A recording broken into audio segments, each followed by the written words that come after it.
Should you buy an Xbox in 2024, and which Xbox model should you buy? Be sure to like the video. Subscribing is great as well. Let's dive in and talk about this. So in the past, the Xbox Series X and the S are very easy, very great consoles to recommend. As of the recent last few months and whatnot, as we kick off and start 2024, actually get towards the midway point, I guess, at the time of doing this video, it's a lot less compelling, and it's a lot harder to recommend the Series XS because the future of the Xbox seems a lot cloudier than it's ever been. If you visited my past videos, streams, and other content I do on the channel, which is quite a bit, I've been very positive and focused in talking about how great the Series X has been over the years and how good the Series S can be in many case scenarios.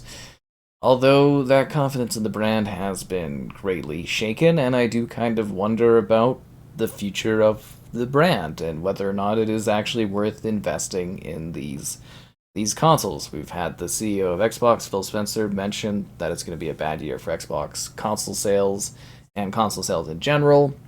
The Xbox Series X and S together are selling a couple million below the Xbox One at the same time, comparison timeline wise, and the Xbox One was considered a colossal failure for Microsoft and Xbox.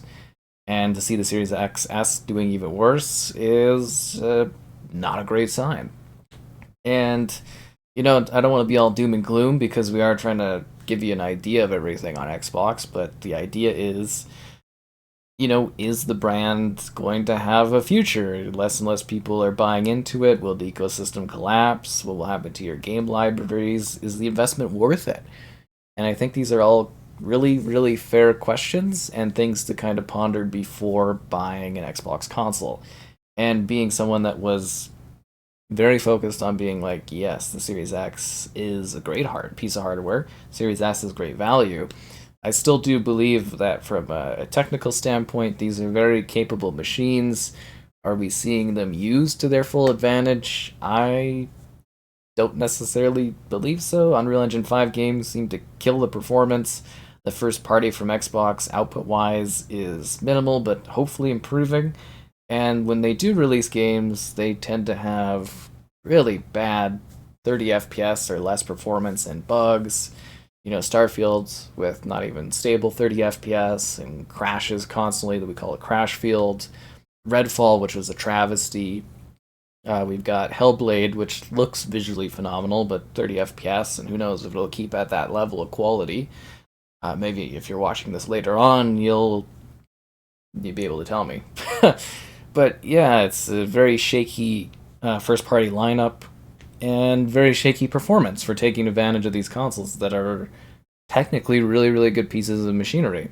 The Series X on the high end being very good for your tech specs. Is it delivering 4K 60 in some games? Not all of them, especially not the first party. And then the Series S, which sometimes punches above its weight, but a lot of the time gets completely ignored by developers because they don't want to work with a machine that is so lower on the tech scale of things. And you tend to get kind of shoddy ports of games on the Xbox Series S. And together being two SKUs with not as many sales, you've got developers kind of questioning the overall value of even porting to the platform, which is not the greatest for the longevity of buying a product, right? Like a console, it's not like a phone or anything like that where you buy, well, phones you're buying less often these days. But like a console, it's supposed to be like a 6, 8 year kind of thing, depending on, your investment, how much money you want to put into a console. There's something you buy and you hope that they last a long time. And that would be the big worry looking at the Series XS is kind of like, is the value there still? And that is a very, very good question. So, should you buy an Xbox? From a hardware perspective, they're good machines. They play tons of games, thousands of games. They have lots of options. It's got great perks such as Game Pass. The Series S is actually a great companion console to like Nintendo Switch, PC, PlayStation 5, because the Series S is a lot more affordable. It's an affordable entry into current gen gaming. It's great for a family console. You got someone that's younger and they're not going to play as complex games and stuff like that. They just want to do like Fortnite or kind of kids games or stuff like that. The Series S is great. It's affordable.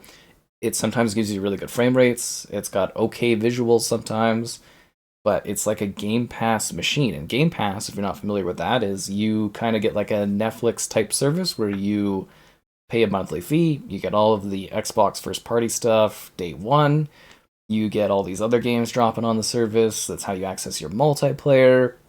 There's a couple tiers, but basically, well, there's Ultimate and there's Core. Core gives you like a rotating smaller selection, and then Ultimate's got like all the big stuff, all the big things. So, and then there's Game Pass for console, Game Pass for PC. It's kind of complex. You'd have to look into it. Not really the focus of the video today, but just something where I wanted to say Game Pass is a perk. It is an advantage. There's also the Play Anywhere program, where it's kind of like some games that choose to support it. You buy it on Xbox, you also own it on PC. So that is a little bit of a, if the Xbox thing doesn't pan out, some of your games can live on PC as long as they support that as well, which I think is great. So yeah, there are some perks, some advantages. There's good tech behind this. There's good, like, Game Pass is a big selling point. Is it like a perfect selling point? I don't know for everyone, as it hasn't like really grown as much in recent years, but it is a must-have thing. Like, if you do choose to buy an Xbox, you should get Game Pass because, well, you can't do much without it, and you get access to a great library and selection of things. And Ultimate Edition, like Game Pass Ultimate, you get even more, and that's kind of your go-to option, in my opinion, is getting the top tier thing. But it's also weird to look at a console from a perspective of like you're buying a console to pay for a subscription, and I can see that being slightly off-putting for people, but it is the best value in gaming that you can get is Game Pass. It's a marvelous idea. Long-term wise, I hope it continues to grow, and it should be interesting to see if they're able to achieve that. The other thing with the Series XS is longevity, which we've kind of talked about. But there's the idea that Xbox, they could be doing a handheld. There could be some revisionary type things. There is supposed to be an earlier generation. There is talks of Xbox doing a next gen Xbox in 2026. And that's not too far away if you're buying a pretty expensive console at this point in time. And then it's kind of like shoved aside for this more powerful console in a couple of years. I could see that being a little bit of an issue for some people. Now, the cross gen period, like, they're still releasing Xbox One games. We haven't even dove into that concept. The Xbox One is kind of, you can get it really cheap, I think, like secondhand and stuff. The Xbox One is a very affordable way to keep playing a lot of games. Games you can't play, some of them you can even stream through Game Pass Ultimate, through the Xbox Cloud Gaming Service, to your Xbox One and still enjoy Series XS stuff on your old Xbox One machine. So that's kind of intriguing. If you want to go older, the 360, while you can no longer buy online content, or you won't be able to in the near future, you can still enjoy multiplayer and great, compatibility with the original Xbox. You can enjoy a wide range of 360 games that aren't backwards compatible on the Xbox Series XS and or Xbox One, and that in itself is a really good thing. So 360 is still a pretty good buy for like a machine that has a huge library of games that you could still, at least where I am, get some decent deals on for some of those titles on disc if you want to go that way.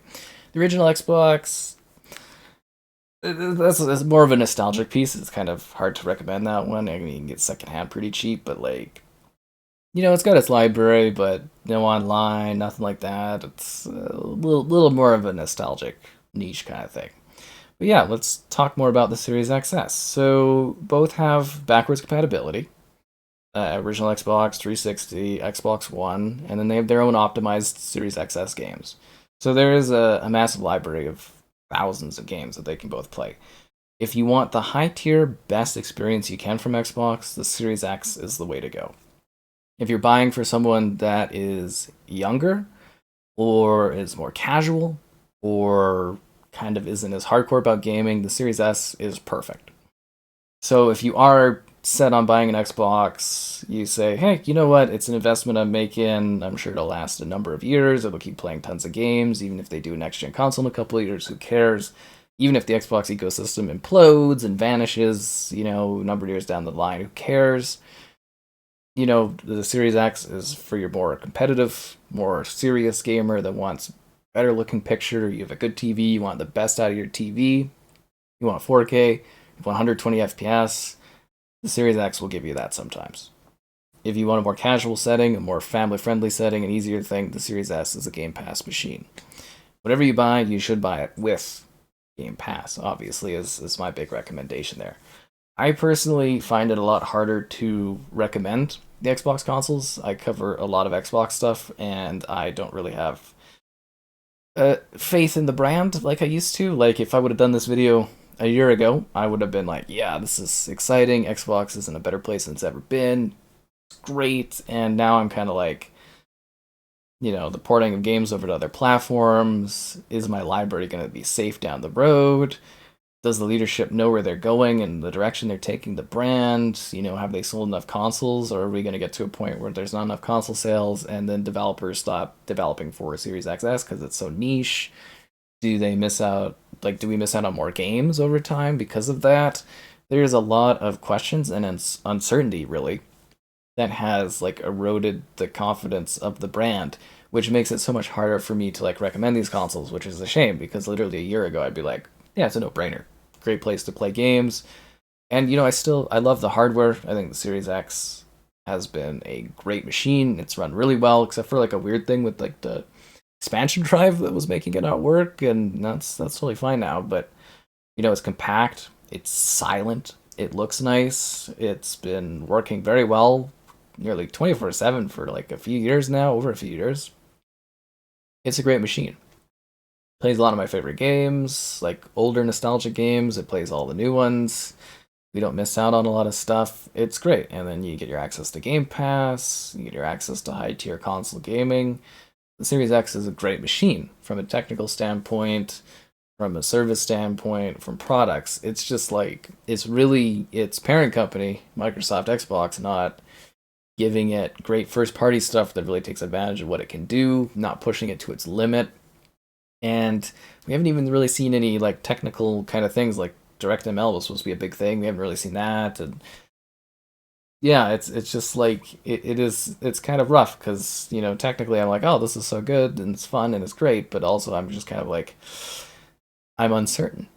The Series S is a little harder to recommend, except out of the circumstances of like secondary console to your primary console, which you use just for Game Pass for the Series S, or again for that younger one in the family, for because they got like this family plan type stuff, and you can share within the same household console, like kind of sharing in that. It's great for that. It's great for the younger ones. It's great for the casual gamer, somebody that just like plays like Madden or FIFA or something like that every year. The Series S is a very, very affordable entryway into current gen, and it will suit you fine. It plays all the games. It gets, again, some of the ports are kind of shoddier, and the Series S seems to get a lot less care towards it, which is a shame because it is the higher selling compared to the Series X. But like the Series S is a very capable thing. It's cute, it's small, it's compact, it fits nicely wherever you need it. The storage is a bit of an issue, but you can get a newer version which has a little bit more storage, which is nice. But I think the Series S often punches above its weight. I think it delivers a really compact little form that's great for current gen gaming. It is also something that I think kind of holds back the Series X at this point, and it does struggle a lot in some games. And if you are wanting something more like perfect for, well, not perfect, but something way better for performance and stuff, it's like you got to go with the Series X. So from that perspective, it's kind of like I hope I've really gone over really the intricacies, the downfalls, the upsides, like purely tech side. It's great hardware. Previous years, I'd recommend it easily. It's just like at this point, it's a lot harder because I see the sales numbers, I see the direction that the Xbox brand is kind of possibly going, which is so confusing, and they don't really give good context ever. And we're just sitting there kind of genuinely confused most of the time. And I'm worried about, like, as the player base shrinks for Xbox, do we lose access to, big titles? Do third party games start skipping Xbox like they used to for the Wii U when that didn't sell well? Are we going to see more exclusives go to other places? Are we going to see Xbox give away their exclusives, which, kind of removes a lot of the incentives to buying an Xbox? Are they going to come up with some kind of thing that makes these machines even more valuable down the road? I don't know. They could. They could come up with some killer new feature to add to it. But a few years in, it's looking like there's a lot less of value in buying into the ecosystem. Like, I think long term Xbox will always be around, but from a console perspective, I do really question what's going to happen and if they're going to stick with hardware. And I know they keep saying they will, but they say a lot of things and a lot of stuff never pans out. So I don't really believe Xbox management at this point. I really don't necessarily trust them in their direction at all either.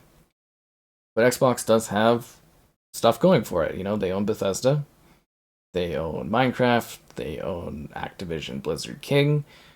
There's a lot that can come. There's a lot of improvements for Game Pass that can happen. And if you're looking at it from a Game Pass angle, it's a pretty good system. It's a pretty good setup. So like the value can be there for you to get a really affordable current gen console that plays all the games, has the great Game Pass service to save you money, which is awesome. Everybody likes to save money, obviously, especially these hard economic times that we're dealing with. And it's like, where do you fit in? Should you buy an Xbox? I think ultimately that decision really comes down to you watching and what your needs are, really, right? Like, I've said clearly from my perspective that I'm not very confident in the direction for the Xbox, and we see them down the line doing a quick gen change, but I do think generations for consoles are gonna blur insanely going forward. Like, the console market is kind of saturated and dying, really, honestly. And the Xbox consoles in particular are in a huge decline for sales, which doesn't bode well for third party support, for growth. And I think the mountain that they've kind of sent themselves to the bottom of is almost impossible to pass over at this point, which is a shame because I was so confident and excited about the brand when they first released these consoles. Like, seriously, you go back, you check out Bible content. It was a no brainer to grab a Series X or an S if you could get them. And now it's like a little like a lot can change year on year on year on year. You know what I mean? It's wild to see the excitement from literally a year ago kind of go woo, and it's a lot of compounding factor just that factor into that kind of thing. So I think at the end of the day, if you were already looking for an Xbox, this probably will tell you which Xbox you should end up with. Series X, Series S, or older nostalgic ones if you're shopping for those. I thought I would talk about them earlier just for a brief bit so you could, kind of think about those if you were looking at the second hand market. The 360 is a very, very capable machine still, especially if you get a slim one. Yeah, they're very cute and very quiet, which is a huge upgrade over the original 360 from back in the day. That is for sure. But the Series XS, I worry about the future. I do love that they're backwards compatible. I love the Game Pass. I do like how a lot of the games run. Are we seeing enough fully take advantage of them despite all the studios Xbox has? We're still waiting for games a few years in. The confidence in the brand has been shook due to really terrible decisions from the higher ups. And I can see a lot of people that own them kind of questioning the value you're getting out of them. What is really showing these consoles as being something strong. Traditionally, when you bought into a generation, you got a bunch of next gen looking things right off the bat. And this gen kind of just cozied over, and we didn't really end up with anything for a long time. And now we're finally starting to see stuff trickle out. And I think those games, if they intrigue you, will be what will kind of like tip you into buying the Series XS if you want to. But yeah, Series S, family oriented, secondary console, cheaper entry to current gen. If you can stomach lower performance and resolution and fidelity and quality, it's good value. Just for your sports games every year that you play, if you're into that, that's kind of where you should go. For the Series X, high-end console gaming, it's technically the most powerful console in the market, but the PS5 pretty much goes toe-to-toe in most situations, which is a bit of a shame, considering the power edge. but it's a very capable console. It looks nice. It's silent. It's a nice piece of machinery.